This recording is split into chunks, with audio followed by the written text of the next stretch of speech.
Hi, my name is Mike Austin. I'm a resident of Humber Bay Shores, and this is my watermark. Humber Bay Shores is located just to the west of downtown Toronto. It's kind of one of the last remaining wild parkland areas on this side of the city, at least down on the lakefront. So it's quite a happening area. You've got bars and restaurants and retail, all kind of nestled in a jungle of condos, all right here on the waterfront. And it's just such a beautiful city, especially in the summertime. Everybody is out. Everybody comes down here to visit the parks and have a great time.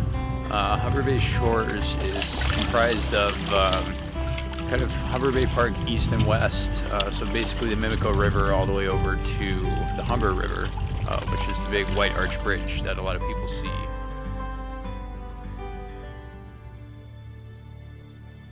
I've had the opportunity to paddle the waters here and be out in the water the majority of the year. Definitely love to go out in the winter time.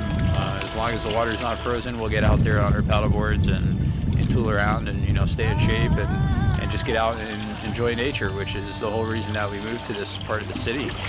And it's just a beautiful area.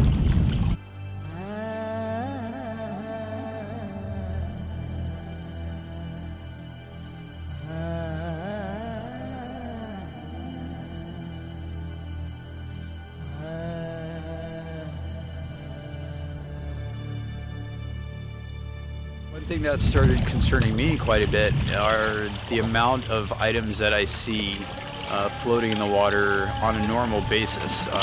Reached out to different organizations in my area and within the city, and one that's been a great resource has been the Waterkeeper organization, Swim Drink Fish Canada.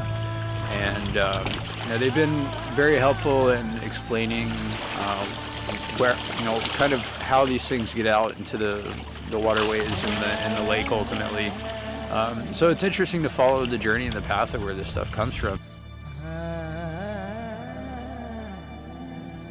Whether it's sewer runoff or combined sewer outflows, which are older portions of city sewer infrastructure that haven't necessarily been upgraded, or they're being inundated with extra water, so they're actually water inside these sewer systems is overflowing the barriers that's supposed to prevent them from discharging into the lake.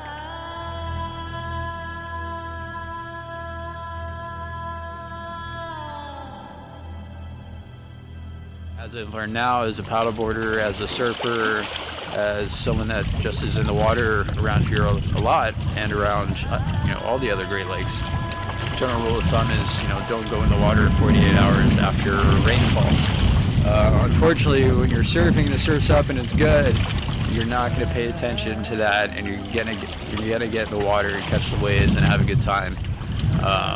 And you take that risk. It's a risk, right? But these are some things that I would expect the city to be more on top of. As a taxpayer, we've got the UV index on the news, and we basically got them saying, hey, is it safe to go outside today and walk around in the sun? Well, I'd like to know the same thing for the water. Is it safe to paddle? Is it safe to boat? Is it safe to swim? Is it safe to fish? And I don't think that's too much to ask for. So if the city can do a little bit of testing in the summertime, I believe they can do it all year round. I do know myself would be happy to collect water samples and get them into the city, and I'm sure there's a million residents here that would do the same because they love their waterfront, they love their waterways, and they'd be happy to do that service.